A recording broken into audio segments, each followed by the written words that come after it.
Hi everyone. So we're going to follow up the introductory lecture and the easy example with the more complicated example that we introduced way at the beginning, which was an equation that we can't solve with the methods of the earlier differential equations class.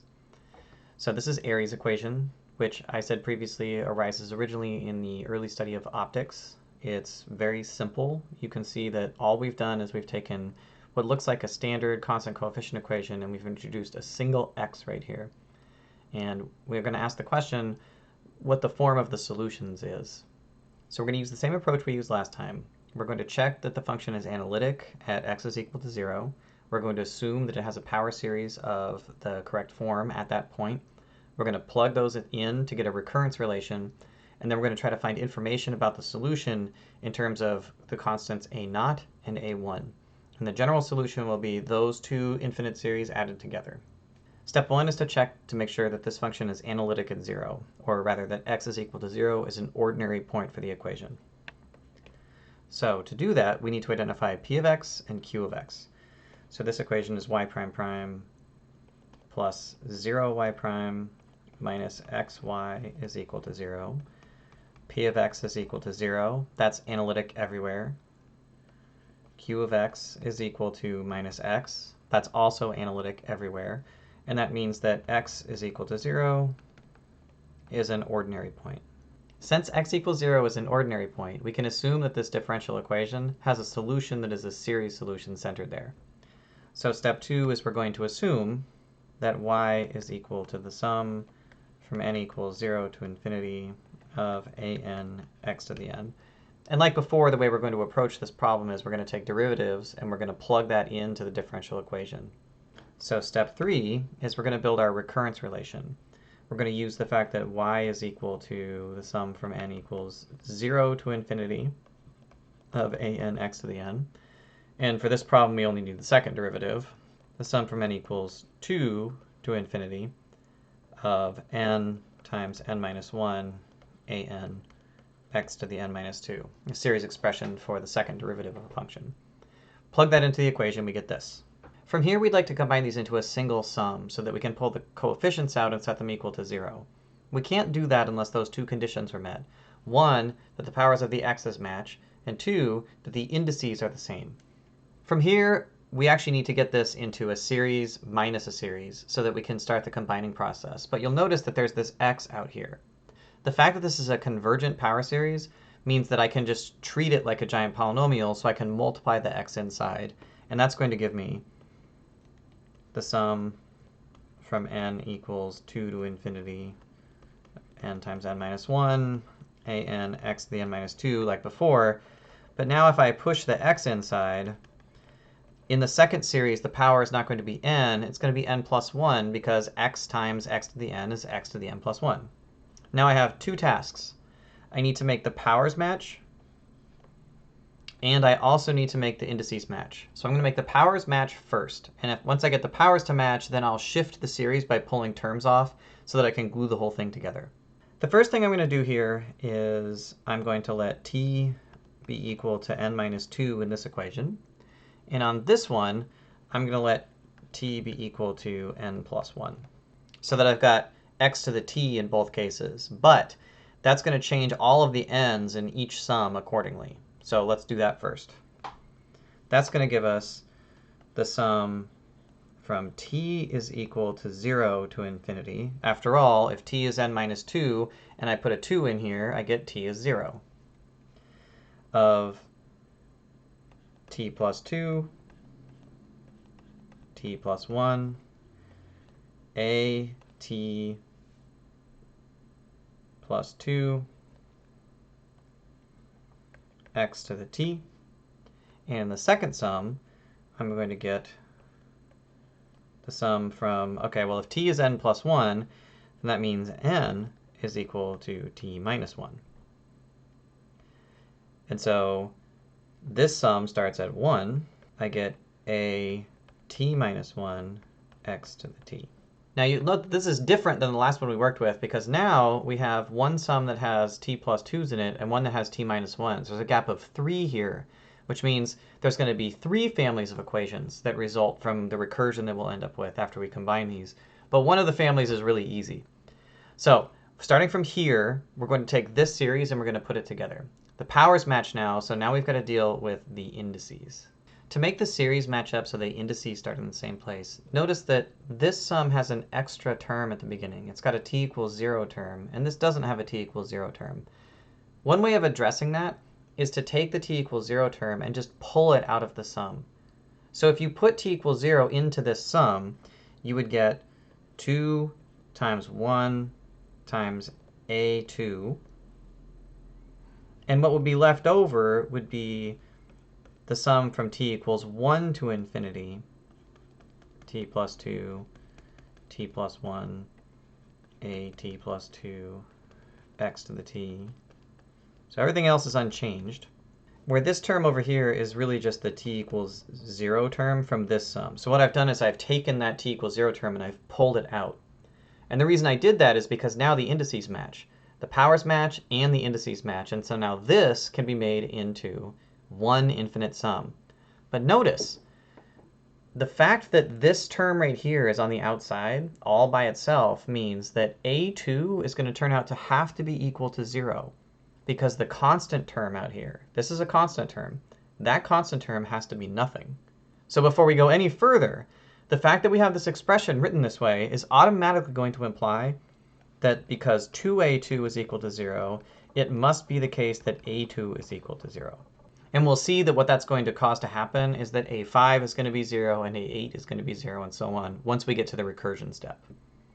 So let's finish by combining these two pieces into one sum. So here's what it looks like combined. All I've done here is I've taken the two sums and put them together by factoring out the x to the t, and everything else turns into this coefficient expression, where now you should be able to look at this and say, well, I'm going to take this and set it equal to 0, and there's going to be a gap of 3 between the terms that give information about the subsequent terms. So what do I mean by that? Well, I'm going to take this part and turn it into a recursion. So here's what I get out of the previous expression. I know that 2a2 is equal to 0. I just have that because if I have this expression and I've got a 2a2 out here and all of this thing is equal to 0, then every coefficient of every term must be 0. And this is the constant term, so it must be 0. I also know that t plus 2, t plus 1, a, t plus 2 minus a t minus 1 is equal to 0 for all values of t starting at 1. So let's see what that implies. The first family we can take care of is the one where a2 gives us information about things that happen in the future. So let me rearrange this to make this more computationally efficient. So what's the t value that I can plug in here that's going to give me information involving a2? Well, if I want a t minus 1 to be equal to a2, I better put in t equals 3. So if I plug in t equals 3, that gives me the equation a5 is equal to 1 over 5 times 4 times a2. But a2 is 0, and so that means this term is 0. What about if I plug in the next term that I get information about? Well, a2 gave me information about a5. a5 will give me information about a8. So let's plug in t equals 6 and see what happens. If I plug in t equals 6, I get a8 is equal to 1 over 8 times 7, a5, but a5 was equal to 0, and so this is equal to 0. And so it's going to turn out to be the case the third of the terms in this power series just vanish. a2, a5, a8, a11, a14, and so on, all of those coefficients are equal to 0, and so those terms just drop out of the power series entirely. So now let's plug in other values of t and see what the other families of coefficients are. We expect one family of coefficients to be in terms of a0 and another family of coefficients to be in terms of a1. So we'll start by plugging in t equals 1. And what we'll get is a3 is equal to 1 over 3 times 2 a0. Let's increase this by 3 and plug that into the relation and see what comes out. By 3 because what's going to happen is if I increase it by 3, then that's going to tell me a6 in terms of a3. So if I plug in t equals 4, I get a6 is equal to 1 over 6 times 5 a3, but I know a3, so I can write this as 1 over 6 times 5 times 3 times 2 a0. And this kind of looks like a factorial, but it's not. So there's not really a fancy way of writing this without just expanding the pattern so that it's obvious what's happening. For t equals 7, we're going to get a9 is equal to 1 over 9 times 8 times 6 times 5 times 3 times 2 a0, and so on. And keep in mind that these are the numbers, the coefficients that go with the terms x to the third, x to the sixth, x to the ninth, and so on. And so what we've written here is a piece of a power series that looks like this. a0 plus a3x to the third plus a6x to the sixth plus a9 x to the ninth, and so on.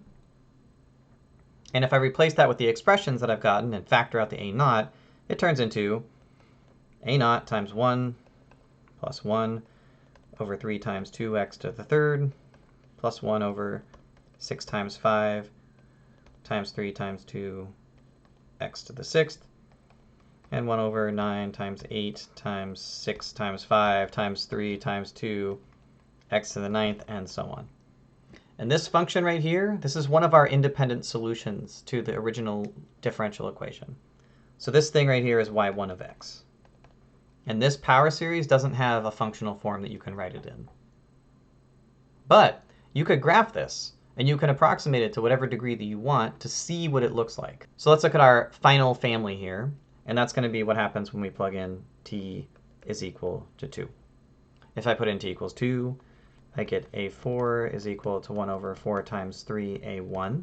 We're not surprised by that because the second series solution should be in terms of a1. Increasing this by 3 gets us a7 is equal to 1 over 7 times 6 a4, but I know a4, so this is 1 over 7 times 6 times 4 times 3 a1, and so on. Ultimately, what's going to happen here is you're going to get a second solution that looks like a1 times, well, a1 was associated with a term with an x on it. And then when I replace a4 with what it's equal to right here, this 1 over 4 times 3a1, I'm going to get 1 over 4 times 3x to the fourth plus 1 over 7 times 6 times 4 times 3x to the seventh, and so on. And this is the second solution. If you go to my lecture notes, you can click on the Evaluate Sage button on this section, and you can see what the solutions look like. They don't have closed form, but you can still work with them. And I've only included the first couple of terms in the approximation. You'll notice for the first function, I only went to the x to the sixth term. In the second equation, I only went to the x to the seventh term. If we wanted to, we could actually extend the domain that we plot these things on. Code is modifiable. And you can see sort of what the general solutions look like. But every solution to Airy's equation is built out of sums of functions that look like this. And so generally what we've done here is we've shown that if I have y prime prime minus xy is equal to 0, that I have a general solution of the form y is equal to a0 y1 of x plus a1 y2 of x, where y1 of x was equal to 1 plus 1 over 3 times 2x to the third, 1 over 6 times 5 times 4 times 3 times 2x to the sixth, and so on. And y2 of x was equal to x plus 1 over 4 times 3x to the fourth plus 1 over 7 times 6 times 4 times 3x to the seventh, and so on. It's easy to describe the patterns, but there's no way to write this down in any simpler form than this. It's also the case that these solutions exist everywhere. Because P and Q existed everywhere were analytic, the solution itself will be analytic everywhere.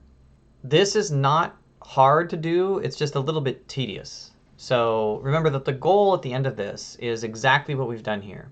The goal is to get a series solution where we have two series expressed entirely in terms of a0 and a1.